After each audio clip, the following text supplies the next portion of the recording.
începutul anului 1938, Smaranda Băescu a continuat să planifice raiduri surprinzătoare în Europa și Africa, căutând noi avioane pe care să le piloteze. Cu siguranță, gândurile curajoasei aviatoare erau tot mai întunecate, văzând cum treceau zilele, apoi lunile și proiectele sale, care nu urmăreau decât slujirea patriei, nu prindeau viață. Problemele de sănătate și lipsa sprijinului autorităților anunțau cumva perioada de declin ce va urma pentru restul vieții ei.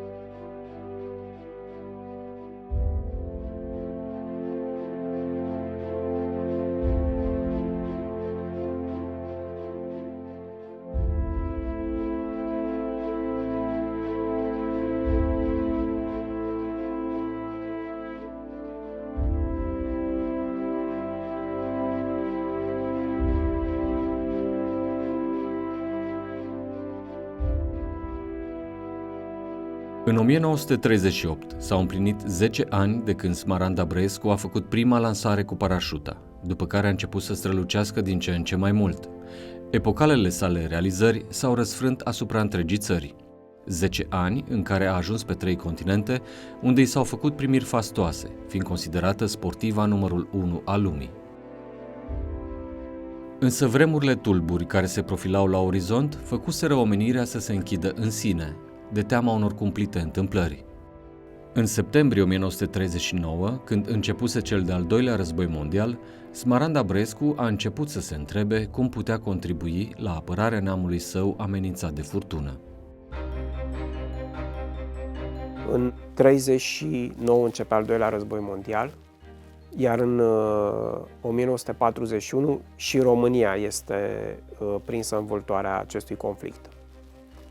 Chiar înainte de intrarea României în cel de-al doilea război mondial, cu vreo 12 zile înainte, adică pe 10 iunie 1941, s-a înființat prima companie de parașutiști a armatei române.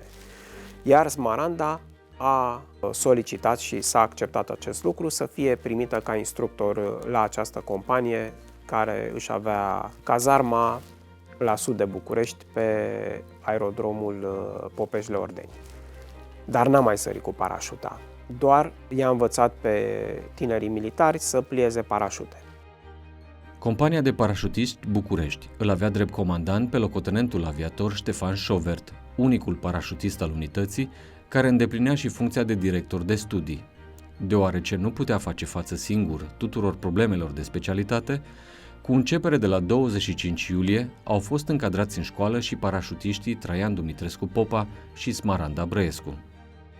De la acești 3 parașutiști urma ca elevii să învețe tainele coborârii cu umbrela albă.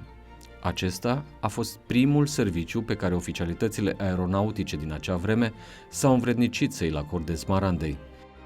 Misiunea ei era ca împreună cu maestrul Smărândescu să învețe elevii să facă plierea parașutelor la sol, fără obligația de a face salturi. În schimb, a mai zburat. Ea a rămas până în mai 42 ca instructor la compania, ulterior s-a transformat în batalion de parașutiști, iar în septembrie, când armata română se afla pe Volga, Smaranda a fost acceptată ca voluntar în Escadrila Albă și a zburat la Stalingrad.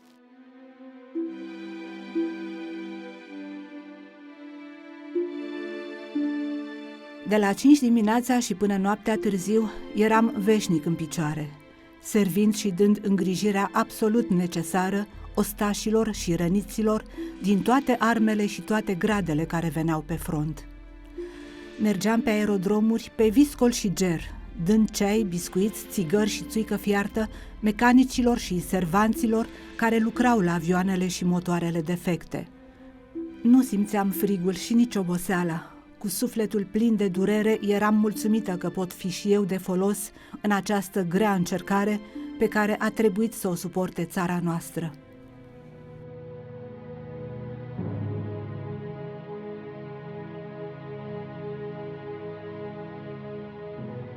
A rămas în Uniunea Sovietică, în cadrul escadrilei sanitare, până în 1943, când, în urma unui conflict cu comandantul, a părăsit escadrila, s-a întors în țară, apoi o găsim la Băi, undeva în Slovacia.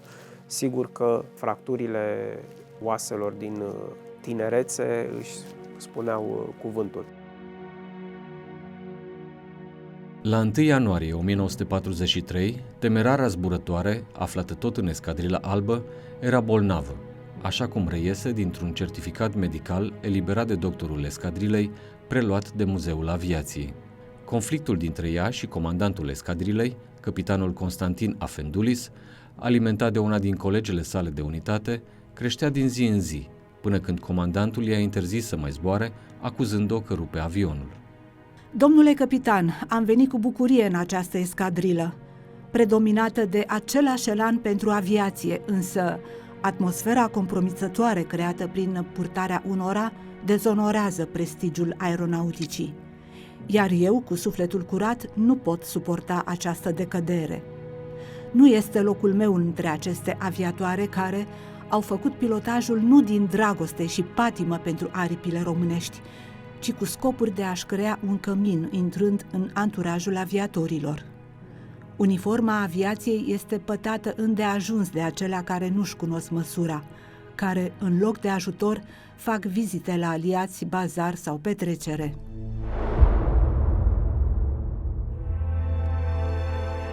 În 1944, Statele Unite au bombardat masiv România. Mai bombardaseră și în 43 odată și o dată în 42, dar acum în 44 au început bombardamente sistematice. Avioanele americane decolau din Italia, pentru că jumătatea sudică a Italiei fusese cucerită de către aliați și acolo se dezvoltase o întreagă rețea de aerodromuri militare americane. Bombardierele decolau din Italia, bombardau mai multe ținte pe teritoriul României, în special Ploieștiul, dar și Bucureștiul a fost o țintă importantă. Iar Smaranda Brăescu locuia în București în perioada aceasta.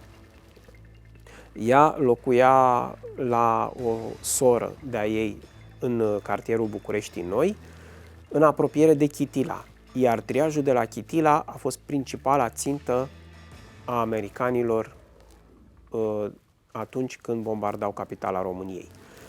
A suferit de aproape bombardamentul din 4 aprilie 1944 și a reușit să supraviețuiască, dar s-a hotărât să plece din București. Undeva la sfârșitul lunii aprilie a reușit să plece, a mers în județul Dâmbovița, iar acolo, în gara la Pietroșița, ori a pierdut bagajul, ori cineva i l-a furat și odată cu acest bagaj, celebra parașută de mătase albă în sacul cachi, cu care obținuse recordurile din 1931 și 1932. Aici se pierde urma parașutei. Dacă ai ști cât mă doare pierderea ei, făcea parte din ființa mea. Îmi era mai scumpă ca orice și de câte ori o priveam, mă vedeam susținută de ea când pluteam în văzduh, în țară și în America.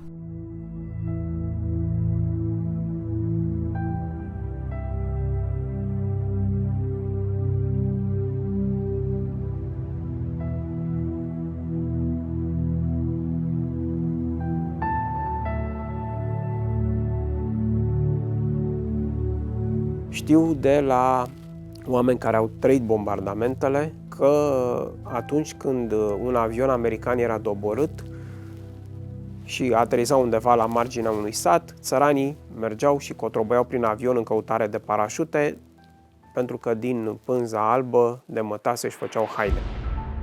Actul de la 23 august 1944 a ridicat și pentru Smaranda Brăescu problema contribuției la lupta de eliberare a patriei.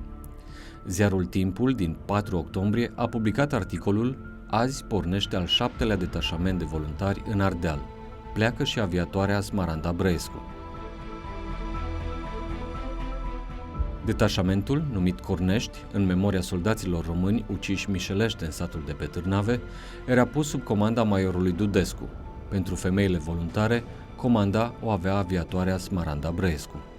Sfârșitul războiului a găsit-o pe Smaranda în plină activitate, în cadrul escadrilei sanitare, cu unul din avioanele cu care a traversat deseori linia frontului pentru transportul răniților, al personalului medical și medicamentelor.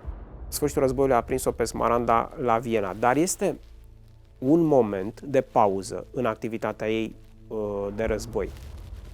Cred că este luna martie 1945, când se află în București și este în anturajul unor tineri parașutiști care doresc să se pună la dispoziția regelui și a partidelor politice tradiționale și să lupte împotriva comuniștilor. A fost o greșeală a ei fatală. Ea și alții mai tineri ca ea credeau că după ce se va încheia al doilea război mondial, va începe un nou război între Occident și Uniunea Sovietică și în acest context, din interior, parașutiștii și alții oameni înarmați să lupte împotriva ocupației sovietice a României. Știm că acest război n-a mai avut loc, dar parașutiștii respectiv au fost prinși. Ea a fost dată în urmărire, dar n-a fost prinsă niciodată.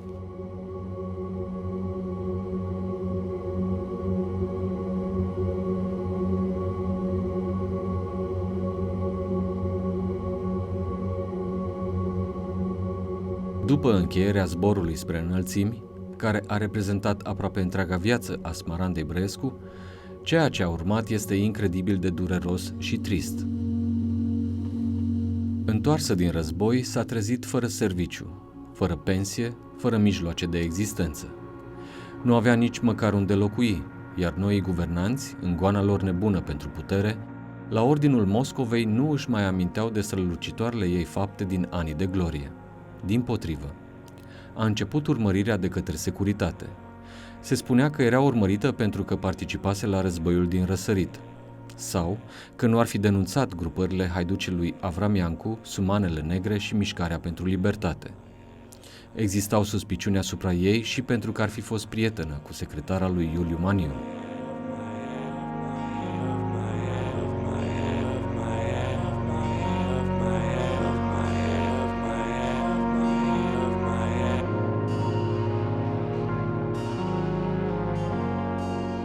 M-a interesat ce s-a întâmplat cu Smaranda după ce s-a încheiat al doilea război mondial.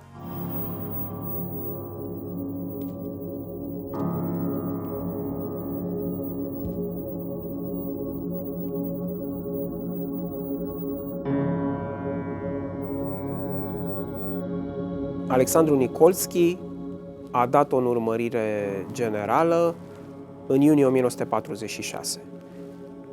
Sunt multe variante care vorbesc despre Smaranda Brăescu și despre ce s-a întâmplat cu ea după al doilea război mondial și unele susțin că ar fi fost dată în urmărire în noiembrie 1946, după alegerile parlamentare care au avut loc atunci. A fost acuzată că a sprijinit grupările de luptă anticomuniste și faptul că a semnat un document alături de alte personalități românești de protest împotriva falsificării alegerilor. A fost condamnată în lipsă, la 2 ani închisoare. Și se spune că ulterior, toți cei care au ajutat-o pe Smaranda Brăescu, preoți, medici, intermediari și așa mai departe, au fost condamnați la ani grei de închisoare. În anii arestărilor, deportărilor și masacrării valorilor neamului, Smaranda Brăescu a fost nevoită să-și părăsească familia în mod provizoriu, dar din păcate, ca și mulți alții, pentru totdeauna. Se știa, în 1946, că s-ar ascunde la via fratelui ei, majorul Panait Brăescu, de lângă Iași. Când au ajuns la vie, au constatat că Smaranda plecase de acolo. În toamna anului 1946, îmbrăcată în călugăriță, a plecat la Iași, spre a se adăposti în casa rudelor sale. Ajutată de un preot catolic, s-a mutat în reședința unui alt preot catolic, Peț, în comuna Rechiteni. Aici a fost recunoscută de un fost elev la școala de parașutiști București, care l-a informat pe șeful postului de jandarmi. Spre cinstea lui, jandarmul i-a cerut preotului să o expedieze cât mai repede în altă localitate. Acesta a trimis-o la fratele său, tot preot, în comuna Butea, județul Iași. Temerara aviatoare era tot mai bolnavă.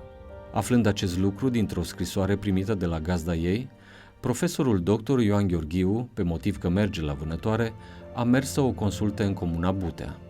A aflat astfel că Smaranda Brăescu suferea de cancer mamar stâng.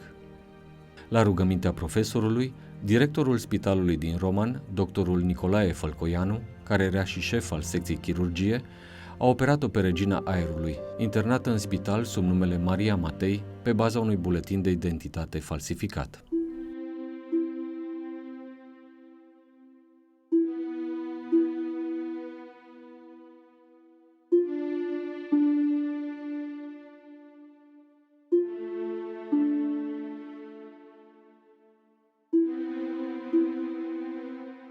Vin către siguranță fel de informații, dar coincid în faptul că este protejată de preoți sau de mănăstiri. Era destul de firavă din punct de vedere a sănătății, dar ambiția și perseverența ei au depărtat orice piedici. Totuși, cancerul care l-a avut, galopant, a adus-o la Cluj, la mănăstirea de Maici, Congregația Maicii Domnului, o mănăstire greco-catolică, care au primit-o cu multă căldură și care au ascuns-o, au îngrijit-o. În primul rând e o, zicem, întâmplare, deși creștinește nimic nu e întâmplător.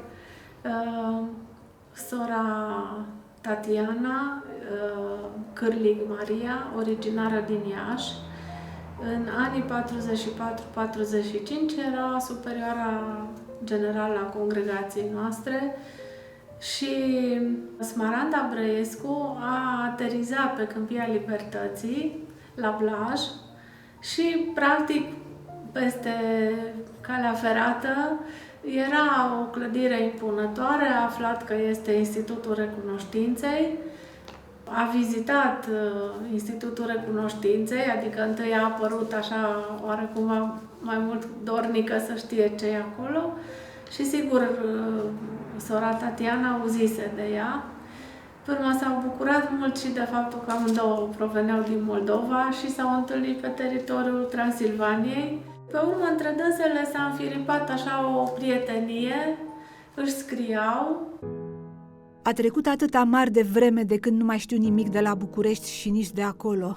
Mă gândesc la toate proiectele noastre, America de Sud și la toată lumea asta plină de mizerie, răutate și minciună. Singura și cea mai puternică armă de apărare este credința în Dumnezeu.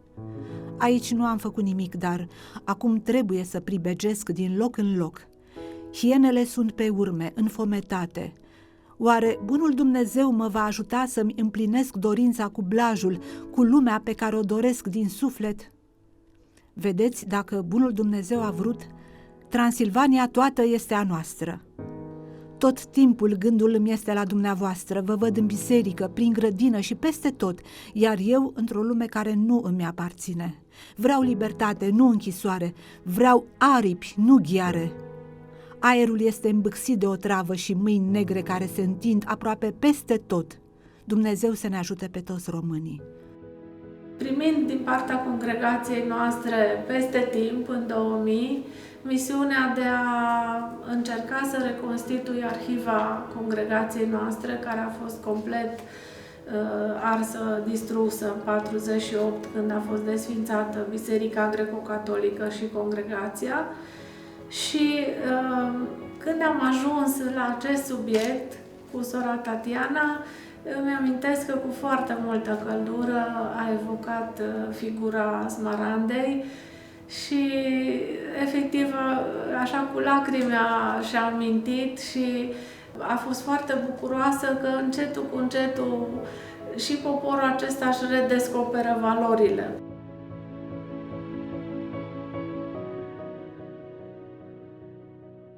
Relația ei cu maicile de la Cluj era foarte veche, iar venirea ei aici a fost bazată tocmai pe această afecțiune reciprocă pe care și-o purtau. Iar Iuliu Hațiganu, șeful clinicii și rectorul Universității Clujene, a fost și el informat. Ea a venit prin intermediul unui preot greco-catolic de la Iași, care și el a fost arestat și a făcut vreo 12 ani de pușcărie. O așteptam că era vorba că Smaranda vine să face călugăriță. Și apoi, când i-au fost tare bolnavă, directoarea care am avut-o la Miraj m-a rugat să mă duc să stau cu ea. Noaptea o trebuie să stau eu cu ea, de cu seara începând. Și apoi asta din când în când se plângea. Și-a făcut Dumnezeu cu mine că m-a făcut mai mare decât toate femeile din lume. Și atunci eu știu că ea îi, ne spunând cine eu și cum mă cheamă, nici ea nu mi-a spus cu cine ea. Și n-am întrebat-o, eu n-am întrebat-o pentru că așa mi-a spus directoarea mea, să nu întrebi nimica. Dar am ghicit că este ea. Eu știind că ea e totuși Smaranda, după plângerea ei de acum și din trecut, păi, nu i-am pus întrebări. Ca să stea liniștită mai departe când Dumnezeu i-o fixează să ia acolo prin spital. Că ar fi putut să spună asta, eu am ghicit-o, pentru că se plângea cu plângerea asta și mai înainte zicea că păstrat pe femeile din lume. Și așa o și așteptam la mănăstire, bucuroase noi, uite, va veni parașutista cea mai însemnată femeie din lume. Așa era mintea noastră de atunci.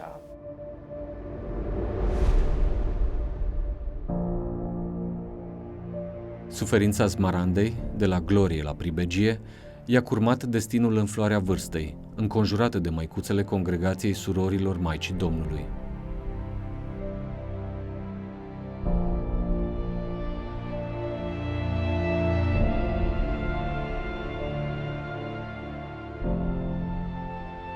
A doua zi dimineața, o luat-o și o dus-o la spital. Dar știam că a murit și că a fost îngropată în cimitirul central, pe linia principală. Poate că nici destinul acesta final, de a fi înconjurată de călugărițe, de a se retrage și a-și găsi cât de cât pacea și odihna într-un ambient în care a fost înconjurată de rugăciune, cu siguranță nu e întâmplător, adică de multe ori cred că și-a văzut moartea cu ochii. Putea să cadă cu avionul, putea să nu reușească cu parașuta, putea războiul, prigonirea, toate au fost pericole pe viață și pe moarte, nu a fost joacă. Și Dumnezeu a permis totuși sfârșitul să fie cât de cât nu undeva în necunoscut și în singurătate, ci totuși înconjurate de niște suflete rugătoare. Era foarte atrasă de rugăciune, de a sta cu Dumnezeu, de a fi în ambient de liniște și de reculegere. Poate că era exact contrastul la tot ce avusese parte să trăiască. Gloria, într-un fel, și cu, adică gloria omenească, și cu multă gălăgie.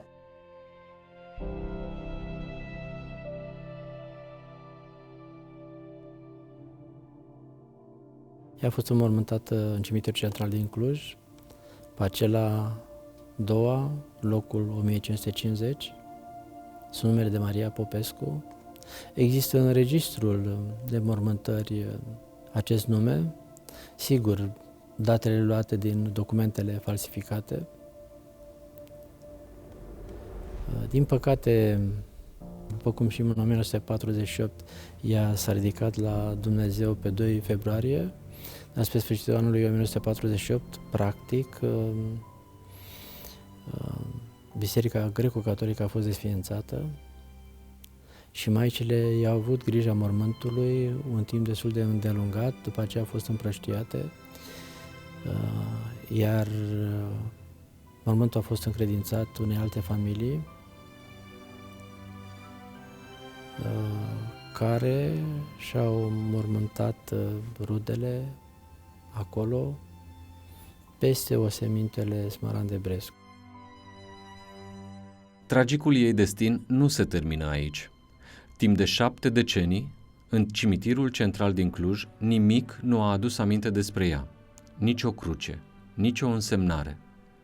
Asociația Română pentru Propaganda și Istoria Aeronauticii, filiala Cluj, în anul centenarului României, a reușit să-i redea demnitatea, ridicându-i un monument.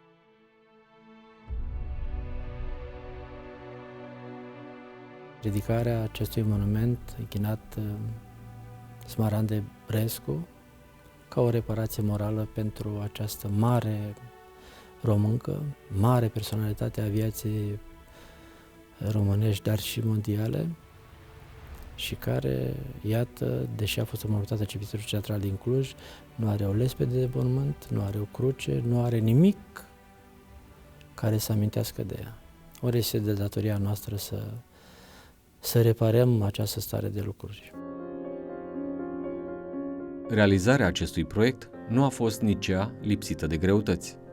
Așa cum Smaranda s-a izbit deseori de neputința autorităților, și Asociația Română pentru Propaganda și Istoria Aeronauticii a bătut la uși închise, cele ale comisiilor zonale și centrale a monumentelor istorice din subordinea Ministerului Culturii, reticente la amplasarea acestui monument în cimitirul central din Cluj-Napoca, acolo unde eroina își doarme somnul de veci.